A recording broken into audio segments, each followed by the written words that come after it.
शांत और हरे भरे गांव बिनसर के छोटे से कोने में सूरज की किरणें धान के खेतों को चूम रही थीं।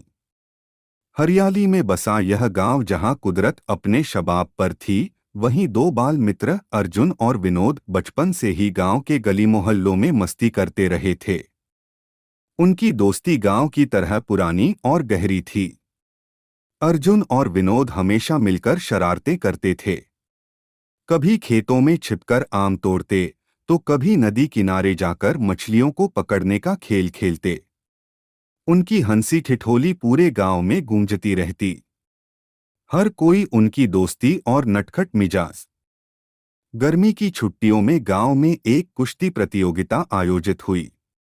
अर्जुन और विनोद ने इसे एक मजेदार चुनौती के रूप में लिया।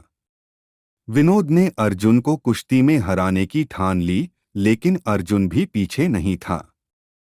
दोनों दोस्त प्रतिस्पर्धा करने को तैयार थे, लेकिन उनके बीच की मस्ती और प्यार कभी कम नहीं होता था। कुश्ती प्रतियोगिता शुरू हुई। अर्जुन ने अपने दोस्त विनोद से बढ़त बना ली।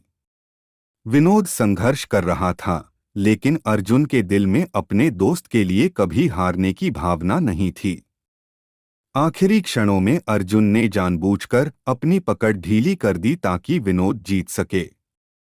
दोनों की आंखों में एक दूसरे के लिए सम्मान और प्यार था। विनोद ने कुश्ती जीत ली, लेकिन उसे तुरंत समझ आ गया कि अर्जुन ने उसे जानबूझकर जीतने दिया। दोनों दोस्त एक दूसरे की तरफ देखकर हंसे और गले मिल गए। यह जीत सिर्फ एक खेल की नहीं, बल्कि उनकी दोस्ती की जीत थी। गांव वालों ने उनकी इस अनोखी दोस्ती को देखकर तालियां बजाईं। अर्जुन और विनोद ने उस दिन सीखा कि जीतना या हारना महत्वपूर्ण नहीं है। विनोद और अर्जुन की कहानी इस बात की मिसाल है कि सच्ची दोस्ती वक्त की किसी भी परीक्षा को पार कर सकती है।